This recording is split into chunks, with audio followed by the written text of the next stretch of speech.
Your house is worth whatever it's worth, right? Whoever sells it. Wrong. I'm Charlie. Welcome to Moving Home with Charlie, and thank you for coming. Charlie Lambdin grew up in Sussex, is the founder of Best Agent and presenter of Moving Home with Charlie. If you want to find one of these guys, look out for those compassionate professionals. All estate agents are not the same. So Charlie, what would be your advice for people interested in buying new builds right now? Don't overpay. Do buy, but don't overpay. That's why I say disregard the guff. Read into the numbers and look, and it's buried. The bad news is buried in the small print, okay? Good evening, everyone. Welcome to the Property Press Awards. They may or may not be telling the truth, but you should form your own view. Get out and view, get out and view, get out and view. You cannot be in a position to make offers and have no offers accepted if you're not viewing. So be out there viewing. Pay attention to the back of the class. If you've not been watching my videos, I did one just a couple of days ago. Disregard the guff, guys.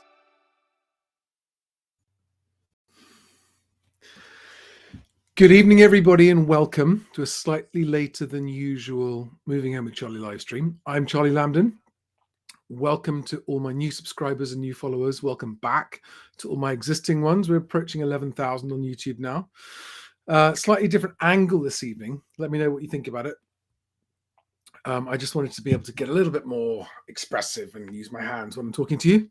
But can everyone see me and hear me okay? Let me just check in the chat that you can see me and hear me okay. Everything good?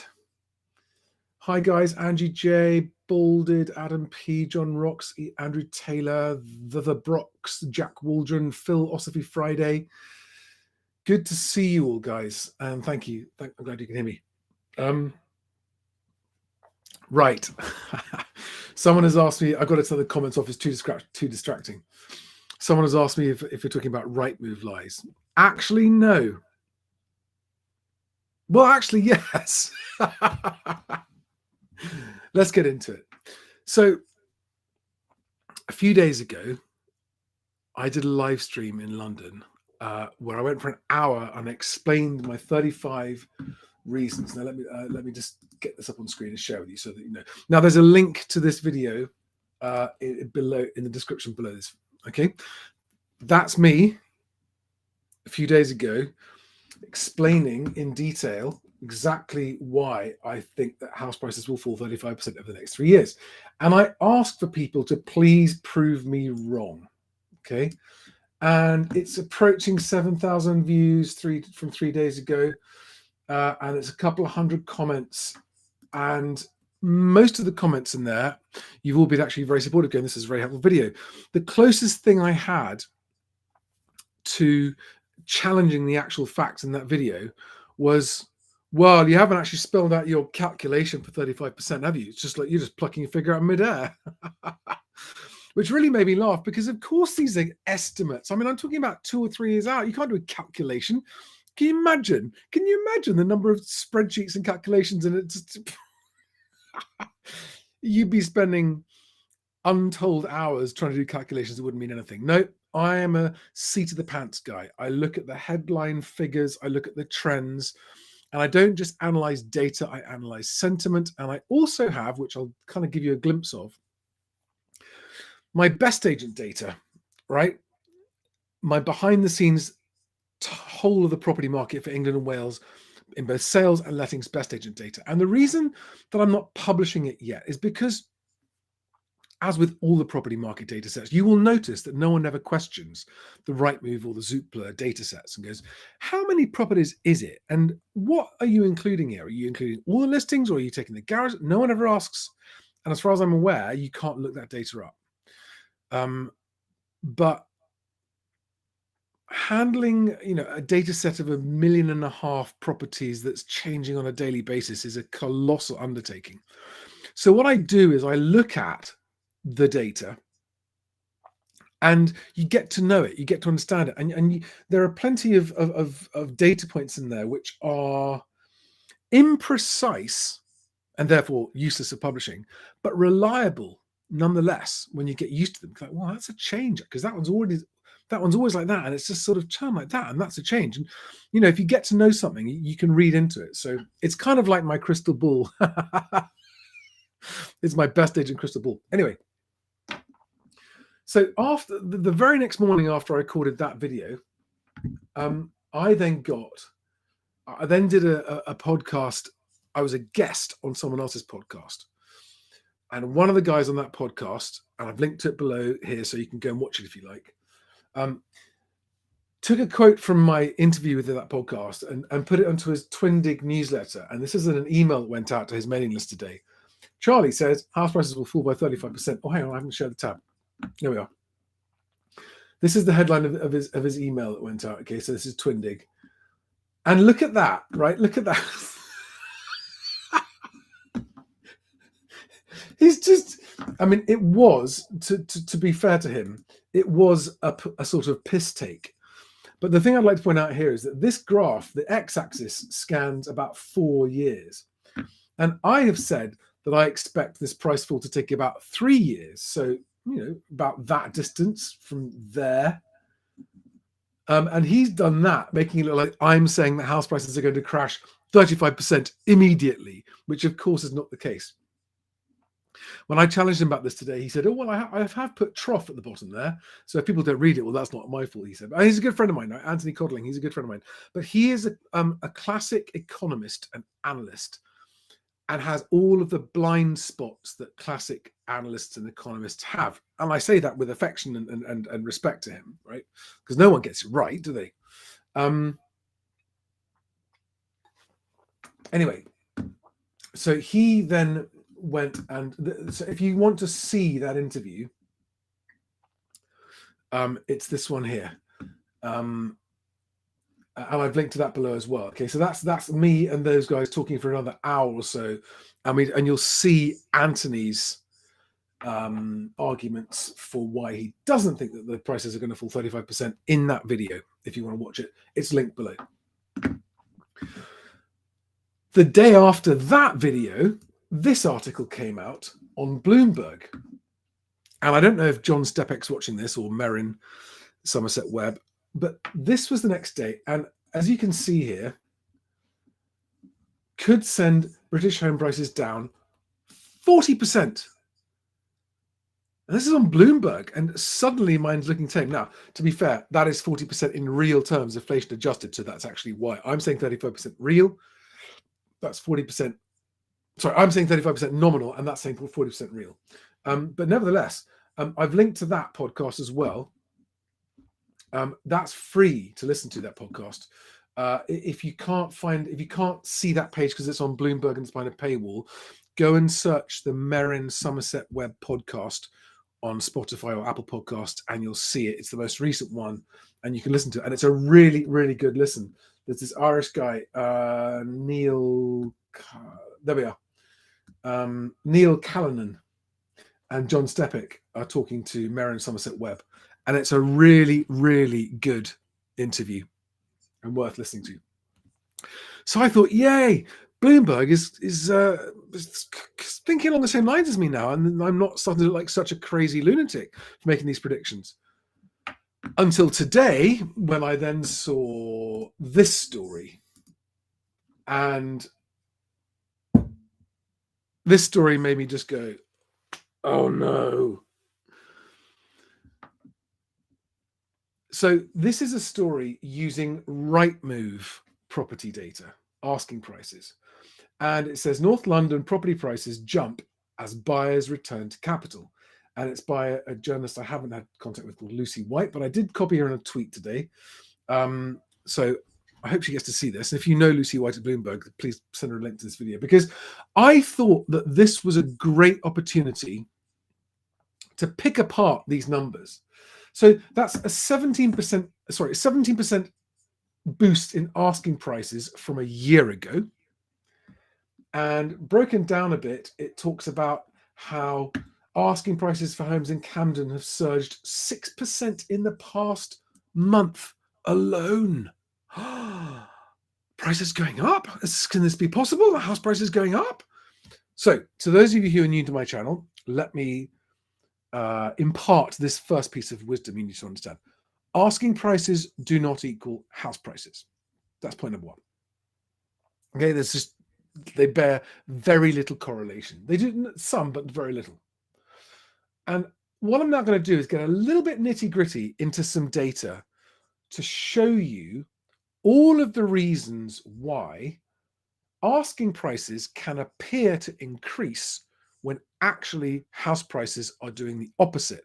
And by all means, guys, challenge me in the comments below or on the live chat, but just bear with me a second. And if you're listening to this podcast on the audio only podcast, I have put a link below to the video of this podcast so you can see the screen here if you want to. So I'm just going to give you a quick glimpse at the data that I kind of get very regularly, right? This is too small for you to see on screen, but this is all of the counties and London boroughs in England, just in England. There's a separate tab for Wales.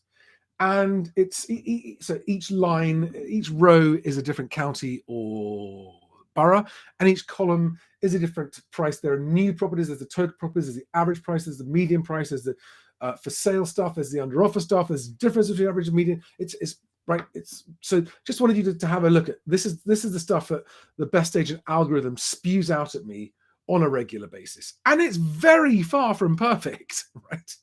It's got all kinds of problems in this data because it's taking data from what estate agents post online, and estate agents post all kinds of anomalous crap, as I will show you, that affects averages, which is what's being used in that Bloomberg article.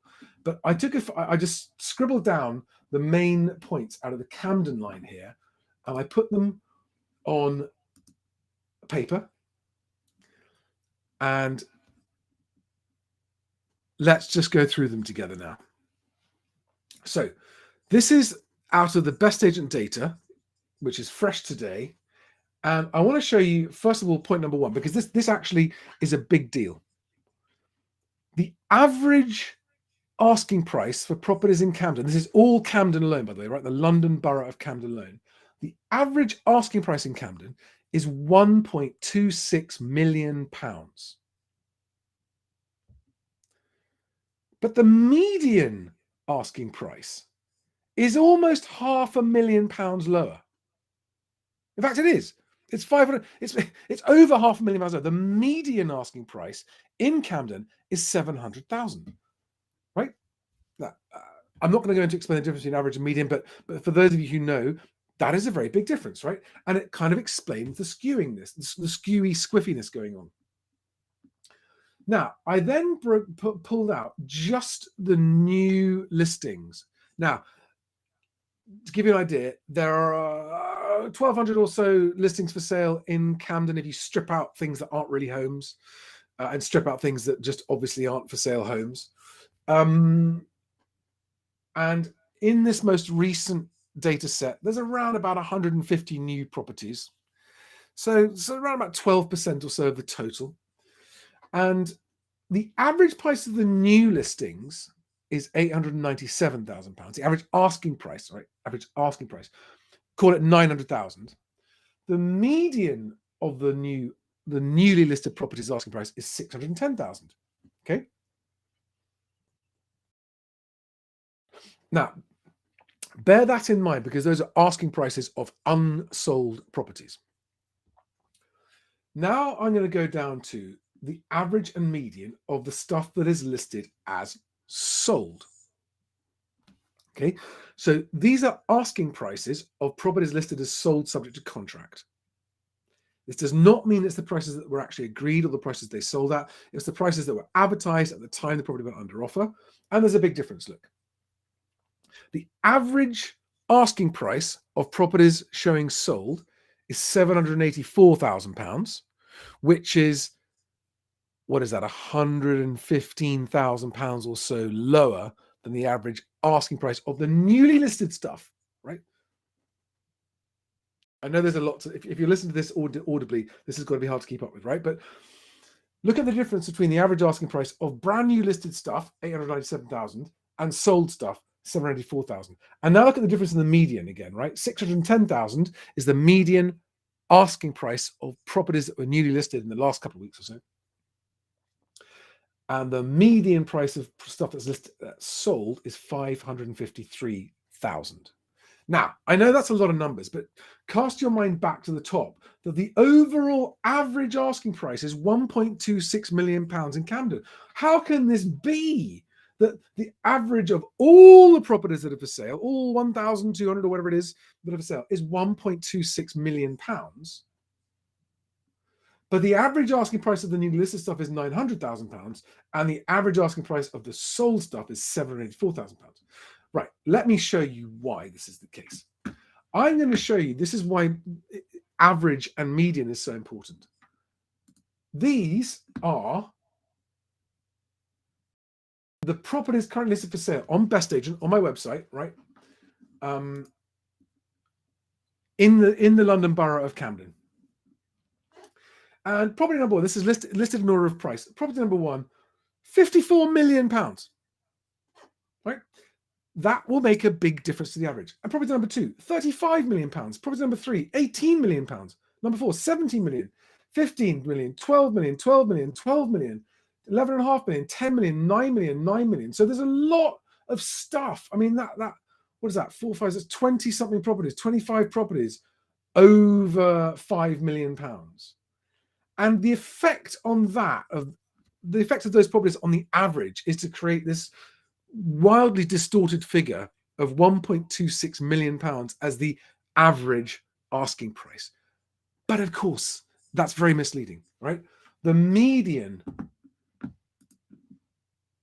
is 700,000. Okay.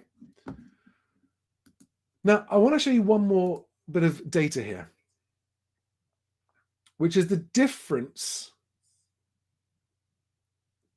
between the average and median price on the for sale properties and the average and median price on the sold properties. So the difference in the average and the median for properties showing for sale is £479,000, and the difference between the average and the median of the sold stuff is 146. Now, I'm not going to go into this and break it down. Those of you who understand statistics and numbers will get that all of these things give you a clue. There's no concrete conclusions to be drawn from this. Okay, but just by I've just picked one borough at random today because that was the one that was in the news headlines, to have a look at the actual price so that you can look at that news story again, right? Go back to this news story again.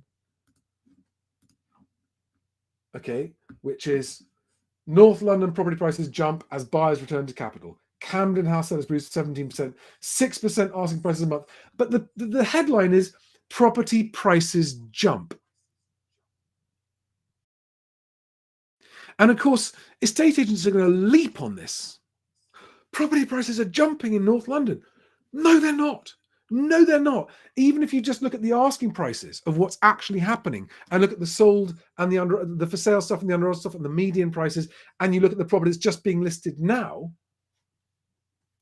what they're doing there is they're comparing the overall average, 1.26 million, we haven't actually specified it, with the overall average from a year ago. And the overall average now, I mean, look, most of those properties listed at 54 million and 35 million, they've been there forever.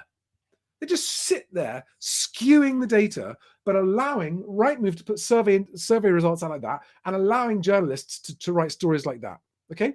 So my data isn't telling you exactly what is happening, but it's breaking it down for you a bit more to help you understand what's happening. Okay? But I don't think anything that I've seen shows that prices are jumping. And let's just remember something else, which I haven't got time to put it on screen. But it would appear that we've got 4 times as many properties coming onto the market as new listings as there are properties going under offer. A ratio of 4 to 1. So there are 4 new properties coming onto the market at the moment for every 1 that goes under offer. So the amount of unsold stock is growing very, very fast compared to the amount that's going under offer. Now, what I can't tell is about the stuff that's been removed and therefore isn't listed and therefore isn't in either of those figures anymore. But this is one of these imprecise but yet reliable indicators of what's happening. Okay, so guys, I hope that's helpful, just to sort of help you understand that when you see these stories in the news, they don't mean a thing. I'm not saying that they're inaccurate or they're misleading. I mean, they are if you don't question it and consider it, then they are misleading. That is a misleading headline. It's technically, I mean, it does. Property prices jump, asking prices have jumped, average asking prices have jumped, but have prices jumped?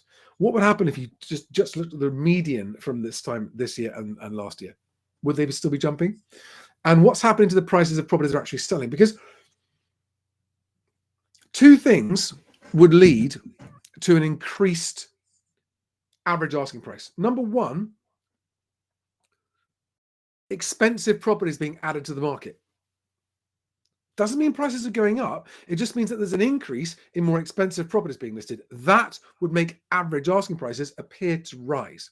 The other thing that will have exactly the same effect is that the lower value ones are selling and coming off the market.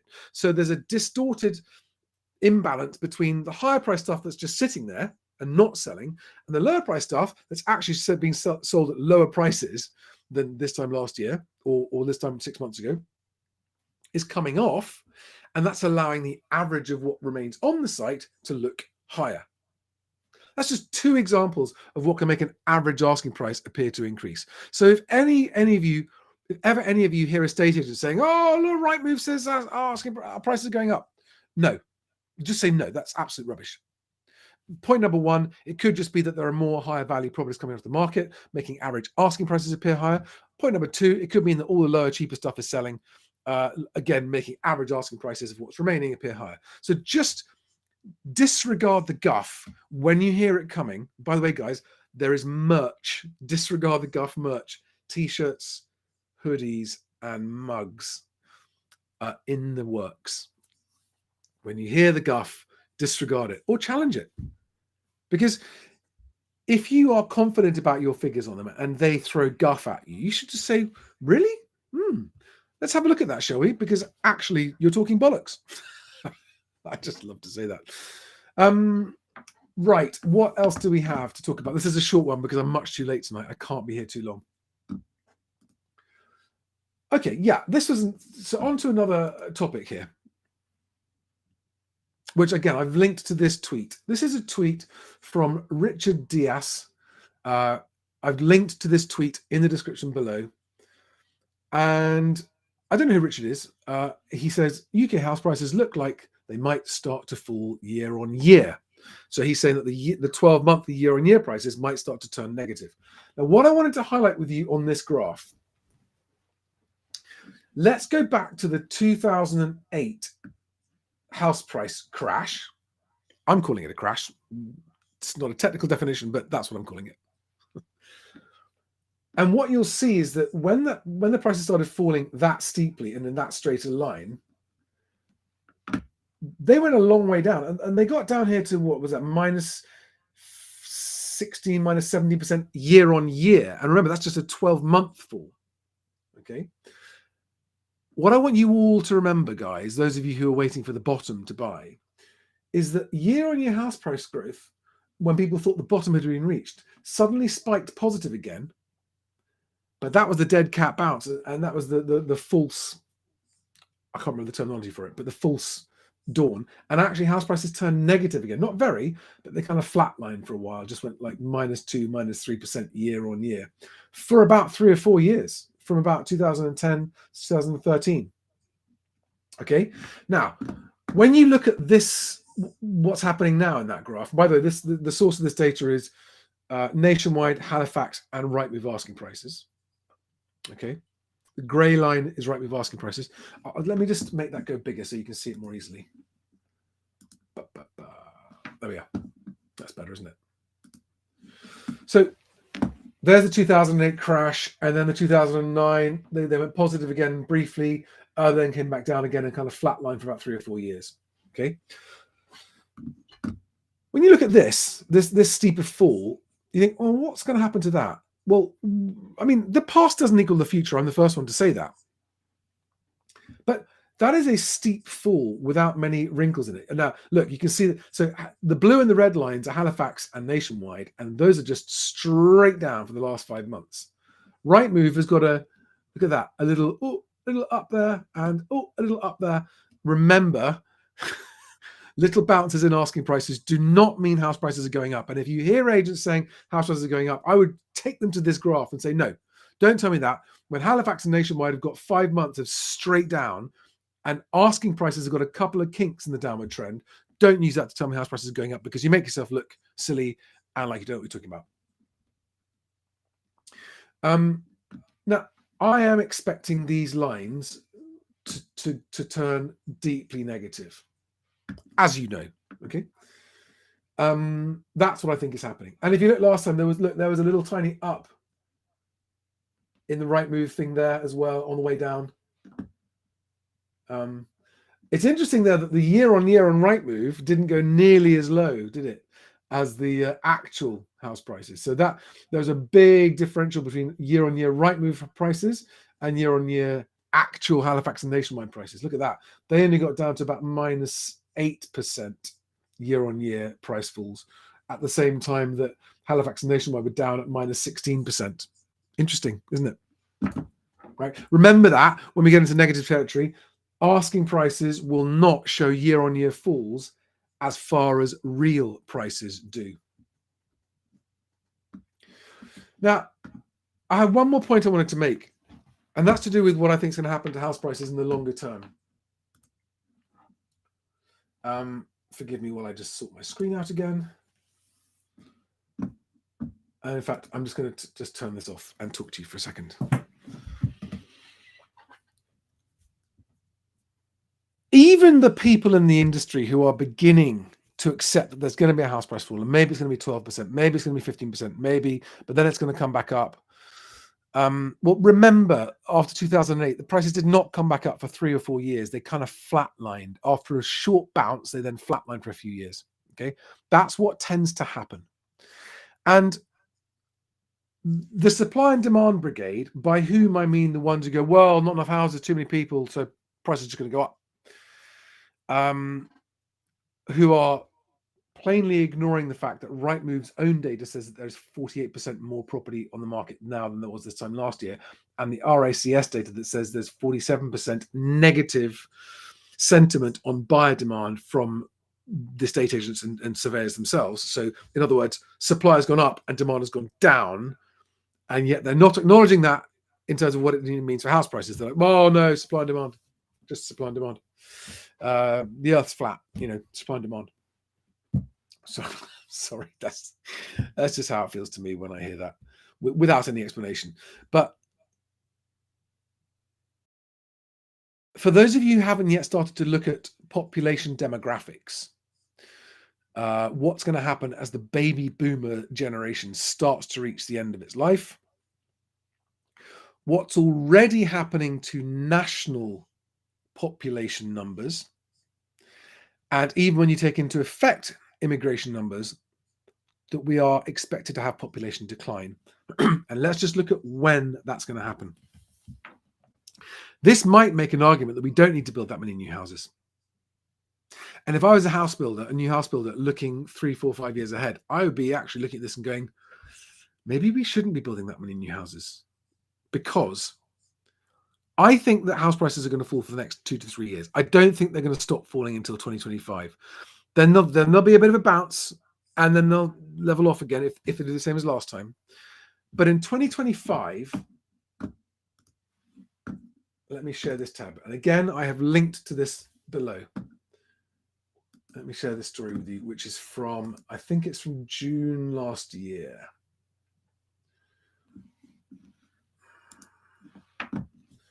So the UK natural population, which means excluding immigration, is going to decline by 2025. This is ONS data. ONS forecast deaths will surpass births 2 decades earlier than expected, marking a demographic shift. Okay, so this is January 2022. This is a year ago, this article, which is why it's not on a paywall. So you can read this article without the paywall. And I read through this. So have a read through, because it's saying that basically in 2025, we're going to have a long-term reversal of a historic trend. Okay. Which has all kinds of economic ramifications, by the way, for the economy, all kinds of them. But I wanted you to read this bit down the bottom.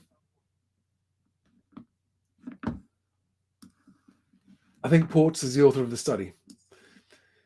He said that falling fertility rates could be linked to a lack of affordable childcare, poor employment, and insecure housing, which was stopping young people from having children. If your economic and social infrastructure isn't such that young people can have as many kids as they would otherwise want to, you're doing something wrong. We need to make this a society where low and middle income young people feel they are supported to have kids. And with the most expensive childcare in Europe, that is not the case at the moment. This doesn't just mean that demand for houses is going to start dropping in 2025 as a lot more properties start to come on the market because of people reaching end of life and exiting the property market. So supply will increase sustainably and in the long term. It also means that we're going to have economic decline, because that's what happens when you have population decline. And as my friend Alex, the quant guy, Housing Stig, as we've now anointed him, is saying, when we all pay into our pensions in our 20s and 30s and 40s, that money isn't put into a savings pot waiting to then be paid out to us when we're on retirement. No, no, no. The money that is being paid out today by the government for people's pensions is money that they're getting in from young people working and paying tax today. And the problem that you've got is when you've got to pay the pensions of more people than you've got young people paying tax, you've got a real problem with your deficit and your borrowing and your economy. And this is why some economists, this is not my strongly held view, but it's a view I'm very open and listening to and exploring, are saying that actually we are not just going to recession, we are entering the beginning of a long-term depression because of the population decline, because of the demographic changes, and because we are not going to have enough young people contributing in the economy and working. And in fact, the immigration at the moment is the only thing stopping that from being worse. Working legal immigration is the only thing stopping that from becoming worse. If you just look at the pure numbers of it, mathematics of it. So guys, that was everything I wanted to say. Why don't we see if we've got any questions or any comments? 400 of you, goodness me, this late at night as well. So what do we have? Do we have any questions? Let me just scroll down gently. Oh, one thing for all my new followers, I've been getting so many private messages, so many that I just can't possibly answer them all anymore, but so many of them are saying, hi, Charlie, I know you don't do personal advice, but here's a property and this is what we want to pay and we can't work out the price. And I can never give individual property price advice. Even if I was with you in real life and saw the property in person and everything else, I would not be able to give you price advice on that because it's a personal decision, number one. Number two, especially not from a Rightmove link. I cannot possibly give you advice on a property that I'm seeing photographs of. I know nothing about it, haven't seen the survey or anything else like that. So please, if you're thinking of sending me questions about advice, don't spare yourself the time of writing these long explanations. I cannot possibly answer those questions. And it does say that on my Twitter bio. No personal price advice given.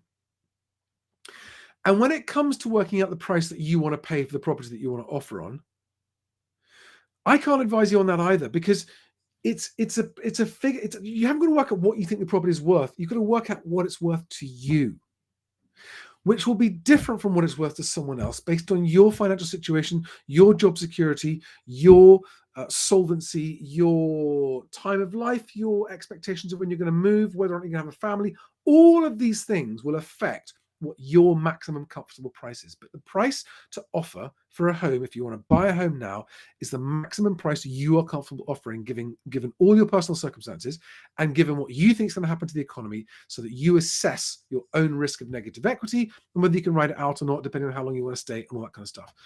It's not about calculating the fair value of a property. That's the wrong way to go about it. It's about calculating what you are comfortable paying for it, and you shouldn't pay more than that. You shouldn't offer less than that either if you want to buy. I had a thought today. I've had a lot of people following me on this channel who have been following me since last August, September, October, who were really keen to buy. I mean, so frustrated at how long it's taken them to buy and really want to buy, and have been buying stuff. They've been getting like 5% or 6% or 7% off the asking price.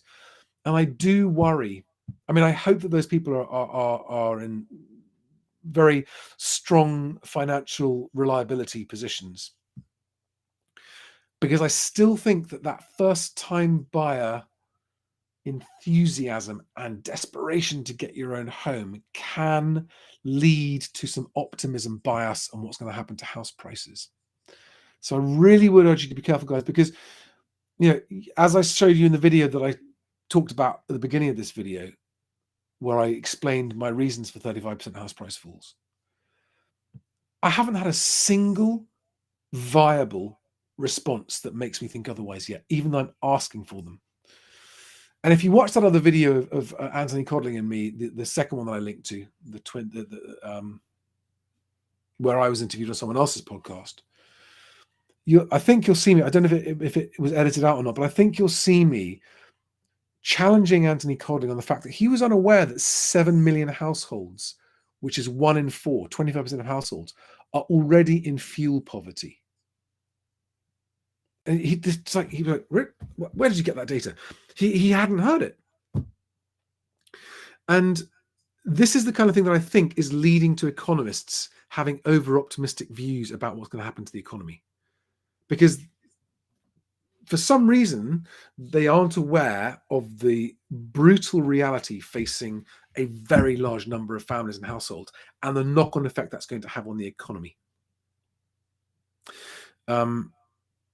Which is why I think most of the forecasts of, it's going to be a shallow recession, I think they're over-optimistic.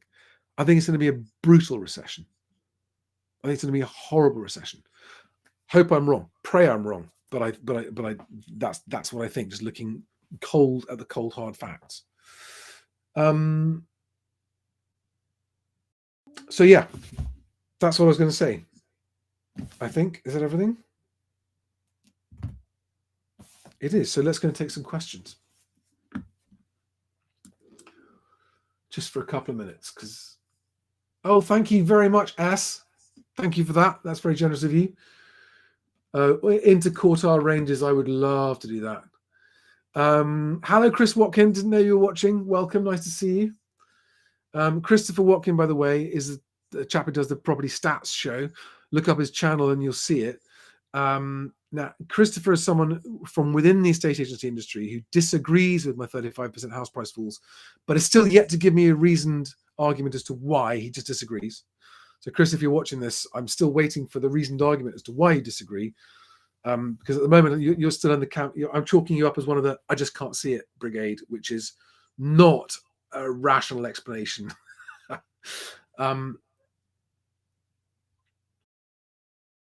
I've lost my train of thought now. Let's keep going for some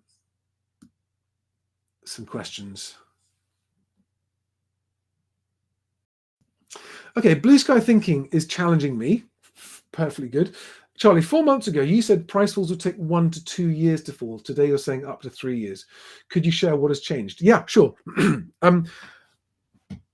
never think I said it'd take 12 months. I think we're going to fall quite sharp in the next 12 months. I always said 18 to 24 months was, you're correct. 18 to 24 months was my recollection of what I said. And that is what I said, 18 to 24 months. So why am I saying that it's now 2 to 3 years? It's because it's taking longer than I expected for sellers to wake up. I mean, I cannot get my head around how stubborn and in just blank refusal to accept the harsh mathematical realities facing us. And I get it. People don't want to see it. They don't want to hear it. I get why they don't want to hear it. But if you are a seller and you need to sell, the longer you wait, the less money you'll get for your home. And Christopher Watkin agrees with me on that. He kindly said so. So what has changed? And that is a very, very fair challenge, Blue Sky Thinking, because you're right. I did say 18 to 24 months. It's taking much longer than I expected. It is. I hope that's an acceptable answer. Next question. Anyone got good questions? Looking for questions. Yes, Sean Forge, you're right. The BBC reported house prices have gone up by 14 quid last month, but that's Rightmove again. And you've got to remember that, okay, those average Rightmove figures include a whole bunch of property that's been sitting on the market for over a year, some of it. Which is why one of the metrics I'm looking at publishing regularly is the average prices just of the new properties coming to market. I think that's a more helpful indicator. Let's keep going. Oh yeah, I'm so... Some of these mortgage brokers have been going, hey, mortgage rates at 3.75%. You know, if you're a 95% loan to value person or a 90% loan to value person, that's just so misleading. It's such false hope. Because if you're a 90% loan to value person, you're still looking at 5 or 6% rates, right? So those 4% rates or below 4% rates are for people borrowing 400 grand or more with a 160 grand deposit, who are paying a 2 grand fee. It's not for first time buyers. It just isn't. Christopher, Christopher Watkins says, Charlie, 22,204 houses sold in the UK. That is a meaningless number to movers. It's an interesting number if you are an estate agent or in the industry and you can compare it, but it is an absolutely meaningless. It just means nothing. Even if it's up or down on last year, it means nothing because it's UK wide and people's moves are so local. And how many houses are buying or selling is not, I don't think, a relevant factor to people moving house at a specific level, because that doesn't factor in anything regional. It doesn't factor in anything about different price bands. It doesn't, so it's such a nebulous figure that it just doesn't mean much, I don't think. That's my view anyway.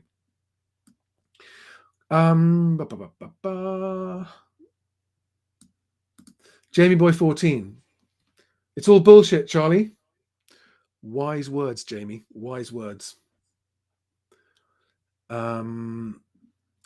S, what was your super chat? What was it? Oh, I missed the question. Sorry. Okay, here we are. So, super chat. Thank you very much. The estate we have been watching as first-time buyers has finally dropped their prices by £8,000 for each house and offering £7,000 cash back too. Would you say that they are starting to feel the pinch and feeling the downturn? So that's an excellent question. And I'm going to give you a two-part answer to that. An advertised price reduction on a property only happens because there's no interest.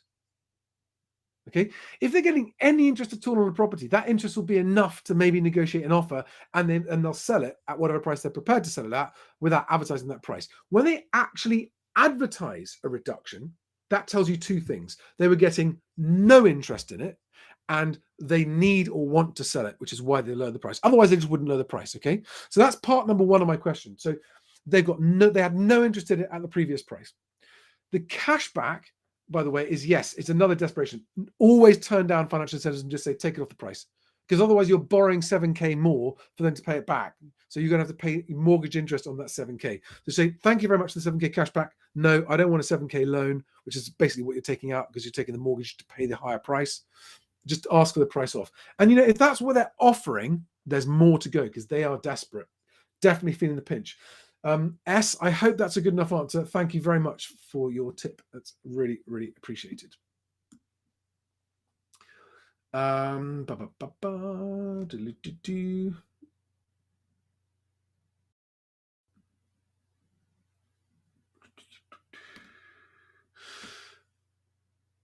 Rapture Watch 2023.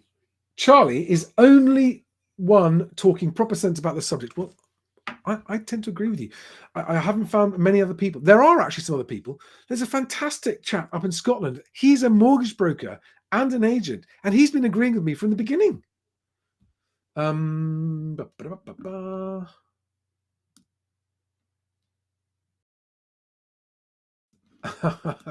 Philosophy Friday. Question. CPI in November and December was 14%. How are people not panicking more? I think the answer to that is because a lot of people simply don't understand the real world ramifications of what that means for their personal finances. They know it's bad, but they can't translate it into what it actually means. Jongo Pock. Is it Jongo or Yongo?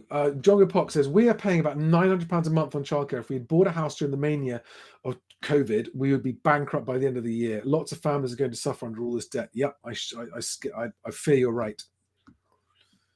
And by the way, work out your maximum comfortable price, make your offer by email, go away and wait for 7 days before chasing them.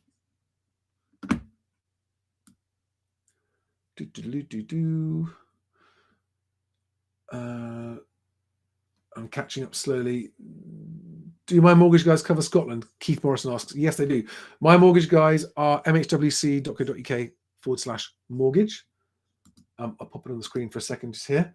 And these are hand-picked, independent, whole-of-market mortgage brokers who are outstanding and really look after their customers and take care of them. And they're people I trust and I recommend them. So if you haven't got your mortgage in principle, always have that lined up. Go and talk to them first. And if you do end up with a mortgage from those guys, it supports my channel. Thank you very much. Let's continue. What would the ramification for average house prices be if we found ourselves in a depression? Asks Silverbird1. In a word, bad.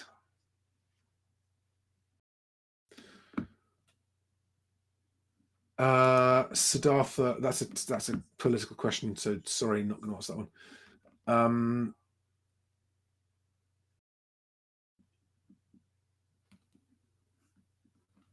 Let's keep going.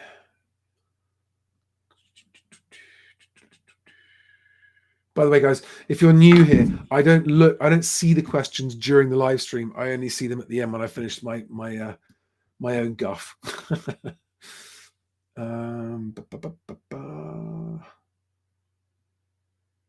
Yeah, Rapture Watch says you've noticed more and more for sale bars popping up all over the place. There's not going to be a bailout this time.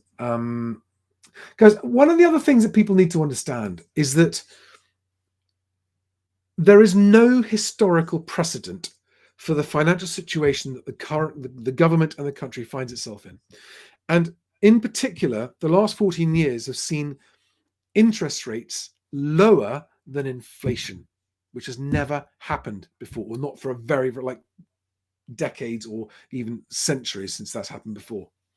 And that is what created a completely unsustainable overinflation of house prices. And when it comes to why aren't sellers accepting your offer, that's always down to the seller's individual situation. Okay, there's never a general answer. There are some sellers who won't sell unless they get the price they want. There are some sellers who can't sell unless they get the price they want because maybe they're trying to settle finances or debts or divorce or something. And there are some who have to sell, and they're the ones that are going to be seeing the. Oh, wicked. Alex Rossi, Charlie, I contacted your mortgage advisor. He's been brilliant. Got a mortgage in principle within a day. He worked overtime, poor thing. Super nice. Now let's make some offers. Excellent. Great to hear it. Thank you for that. Craig Wood, sorry you're late, guy. Sorry. I'm sorry about the lack of advance notice for this. I won't bore you with the reasons why. Empty Space asks, given that government last time stopped asset bubbles deflating in 2008, is there a situation where if government doesn't step in this time, that nobody actually knows where the bottom is? Yes, is my view. There is a situation where if the government doesn't step in, nobody knows where the bottom is this time. Got to keep on going down, keep on going down. XL2828 asks, will a 35% price drop put prices back to where they were 10 years ago? I don't know actually exactly where it puts them back in time, but that's probably about right, maybe even a bit longer.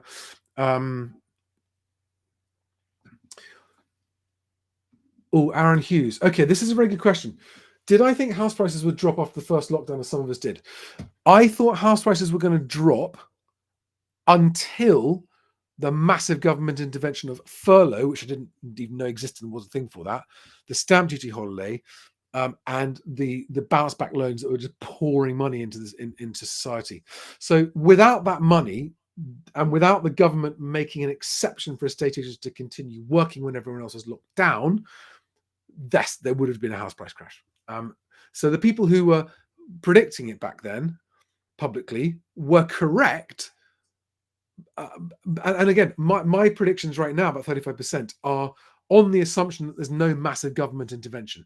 I don't see any, but if there is massive government intervention, yes, of course, it will change things. But at the moment, I don't expect some. I do think there'll be some stuff happening between now and the election to try and make it look a bit less bad. But at the moment, everything is going bad for the government financially. So they can't scare the markets by borrowing too much money. And borrowing money is the only way they can prop stuff up. So I think they're kind of just ready for the hit this time. Ooh. If any of you've got Amazon Prime Video and you like a really dark comedy thriller series, it's called Patriot. It's hilarious. It's really dark and very funny and very subtle. But I recommend that to anyone to watch, just in the middle of watching that. Right, let's keep going down. I want to catch up with questions. Connor McLeod, hi Connor, asks, with clinging inflation, how high do you think the base rate could go? Well, I defer to Housing Stig for this kind of stuff, and he always explained it, and I form my own opinion. And he saw a scenario where the base rates were going to go to 6%. He now thinks that they're going to go to 5%, but he does think they're going to go to 5% at the moment. He thinks that 6% base rate would lead to house price Armageddon, which is much worse than 35%. But he's still expecting 5% base rates. Last week, we saw the market that was pricing in 4.25% as a peak, increased it to 4.5% as a peak. So the market is revising the peak upwards of what it's expecting. And Housing Stig thinks that's going to continue going upwards. And so far, there's little he's been wrong about. One of the things he's taught me is that he said, Charlie, it always takes longer than anyone thinks it's going to happen. You know, when people are dying, they just cling on, and it's a bit like the housing market. He's very funny about it, actually. I need to talk to him some more, don't I? Because he's great fun to talk to. And I don't know if any of you have looked at the actual RPI figure, because RPI includes an element of mortgage. And RPI inflation is something like 40%. Or I didn't check the figures out, but it's staggeringly high. So real inflation for people with mortgages who aren't still sitting on their fixed rates is horrific. Horrific.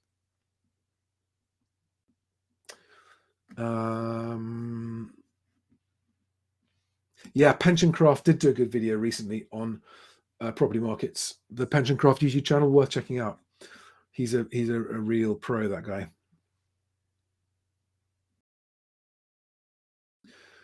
Safe on YouTube says, today I offered 10% less on a new house. My offer got refused and I'm a cash buyer. I would just bide your time. I would ask them, say, do you have any other offers, or is mine the only one? Are you just waiting for a higher offer, or do you have any other offers? Just ask them. And if they say, oh, we can't tell you because of GDPR, say, no, that's not true. GDPR protects personal information data.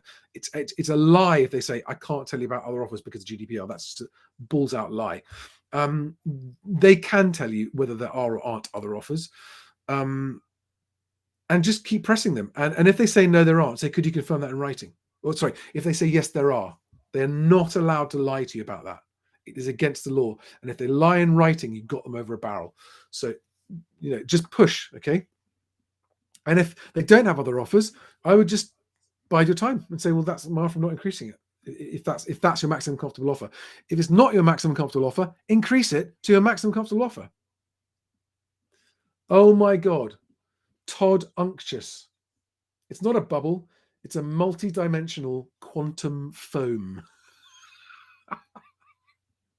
Oh my God, that's brilliant. I completely agree. That's such a great description of the house price market, the housing market. Rapture Watch 2023 says, the bit where you say there is no historical precedent was an amazing point. Yeah, I thought that when I read it. That was someone else's point that I picked up. Most of what I say is other people's stuff that I picked up, by the way. I am just a plagiarist. I haven't got original bone in my body. Yeah, even the government predicted a 10% drop. Quite right. Oh, Matthew Slate asks, when do I think other mainstream media will start publishing house price drops? I mean, once the ONS and the Land Registry are publishing official house price drops, they do start to publish it. The Telegraph has been surprisingly negative about its house price outlook, given its readership, who are very much house price owners who don't want to see that news. So I applaud them for their honesty. And actually, if you look at the house today, I think the Telegraph put out an article saying that it's the worst time to buy a house in 150 years, and they showed affordability in terms of house price earnings to house prices ratio. It's the worst time for 150 years. Craig Wood says, is there any way of seeing the percentage of buy-to-let properties that are being sold and taken off the rental market? No, not that I know of. Not that I know of.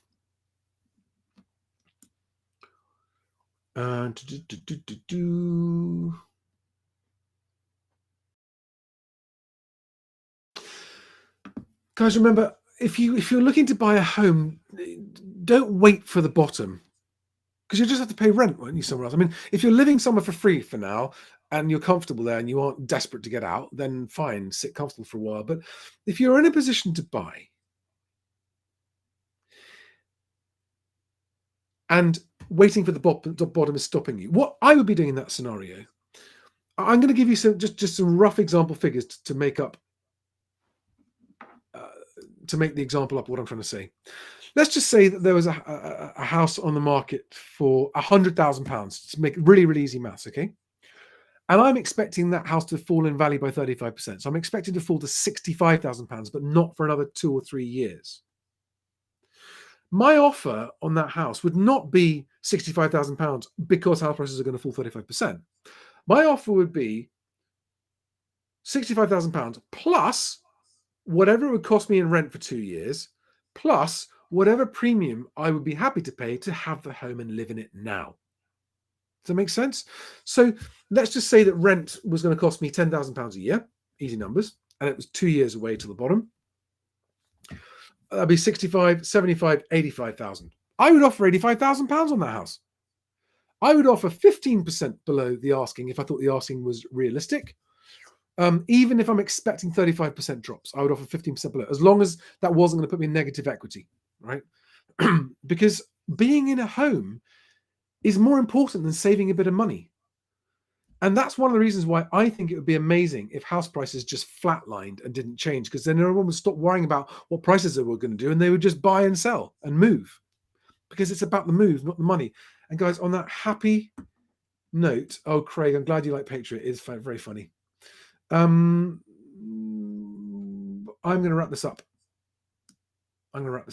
It's been fantastic, guys. It's been fantastic. Thank you. I'm sorry to all of you whose questions I didn't get to answer. I hope you enjoyed that. I hope it was helpful. Please share my channel with other movers. And if you're new here and you've got questions, go and have a look on my channel page. I've answered most of the regular questions in previous videos, so go and have a look. But if you can't find the answer there, then by all means do come back and ask me again. And follow me on Twitter, moving_Charlie. That's where I tweet every day about what I'm seeing and what I'm hearing. Thank you, guys. Have a fantastic one. See you on the next video. Good night. Sleep well. Lots of love and luck. And look forward to seeing you on the next one.